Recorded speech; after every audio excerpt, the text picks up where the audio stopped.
Okay, so I just got my iPad 2 days ago and I'm so excited about this device. So this is going to be the first of a great deal of videos that I'm going to create to explain my experience of using it and sharing my tips and reviews of favorite apps. Okay, so first off, I got a 64 gigabyte iPad and I really recommend that you get the highest amount of storage space as you can. And the reason is very simple. If you look at what I've got on it so far, 816 songs, 72 videos, these are full movies, 6,493 photos, 115 applications, and I've still got 27.5 gigabytes left.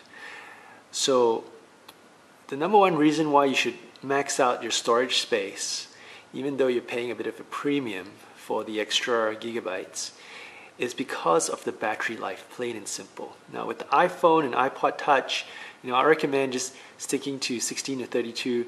You don't really need to get too much storage space because by the time you get to watch 3/4 of a movie, chances are your battery life will run out. But with the iPad, the battery life on this thing is amazing. It really does go for 8 to 10 hours, so it's really worthwhile to have as many videos and photos as you like. And the other reason is because of the massive screen.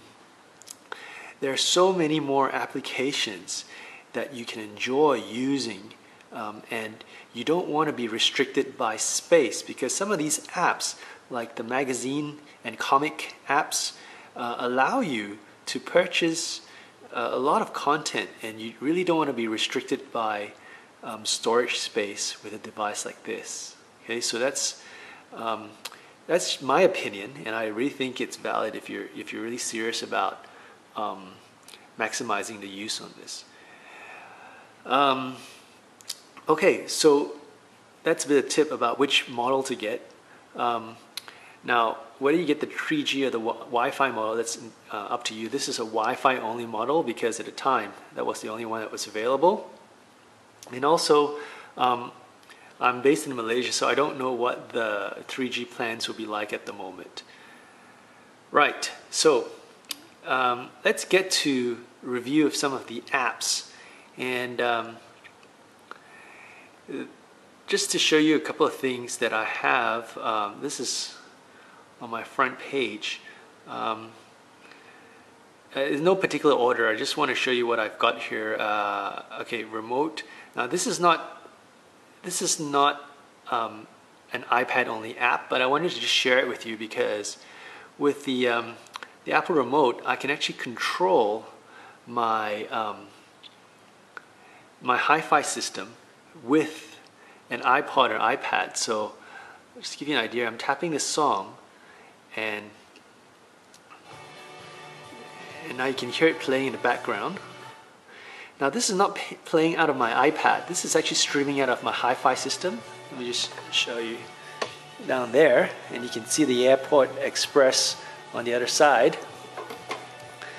And what this allows me to do is effectively control the music to my entire home with an iPad or an iPod Touch or iPhone. And I can select, I can change the volume, which is awesome. I'll bring it up. And I can stream this to different rooms. So I've got another speaker in another room, so that's one. And then this is the one outside, and that's the one on my computer. So I can click that and have it play on my computer in the office or in the other rooms.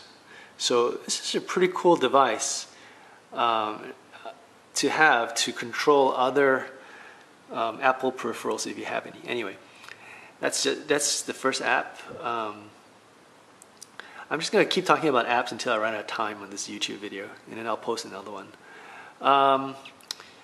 Okay, let's talk about specific iPad apps. So this is TweetDeck, and this is amazing. It's really changed the way I use Twitter, and it's so much better than a web experience because this allows me to navigate to my Twitter account.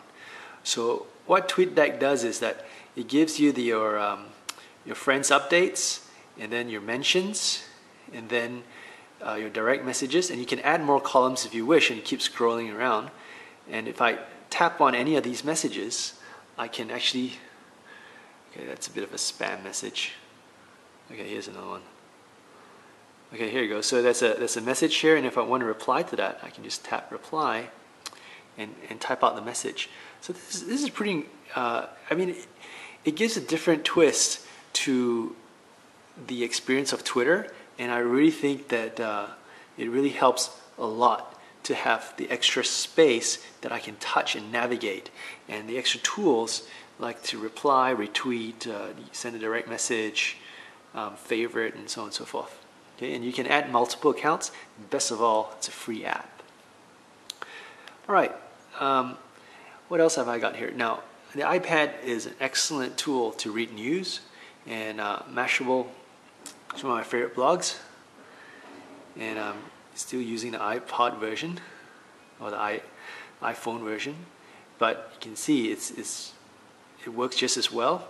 You can navigate to different categories, and my favorite part about the Mashable app is that it has notifications, so I can, because they're pretty up to date on social media news, it gives me a pop-up notification every time there's a new blog post out.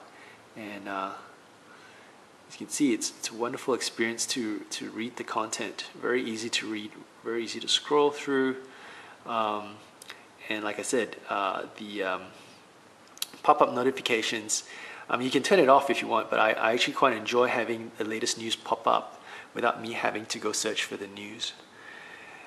What else do we have here? So there's the Dig app, Facebook, of course. These are actually iPhone apps, so I don't want to spend too much time talking about them. Okay, let me give you just one more app before we move to the next video. So here's an app that I purchased, and it's called GoodReader, and it's only 99 cents. And I like this app because, like, as I mentioned, the iPad is an excellent tool for reading, and I read a lot of ebooks. Okay, so lately I've gotten really into health and fitness ebooks. So, for example, this is let's talk about, okay, this is the one I was reading earlier, bodyweight workout. So this is a PDF of an ebook that I bought that I was just reading. I used to read it on my laptop. Now I can just transfer it here, either directly through iTunes, or you can send it through Wi-Fi. So again, it's pretty amazing reading experience, and I really enjoyed the app for just 99 cents, this Goodreads app, because it allows me to store all my PDF documents on the left here and be able to navigate them and read them easily in high definition. And you can see down here, you can use Wi-Fi to transfer, or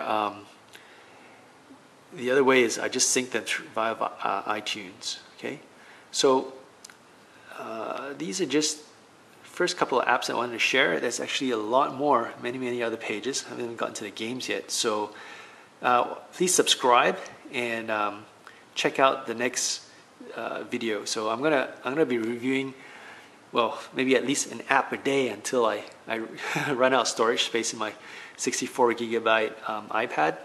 So hope you enjoyed the video, and see you in the next one.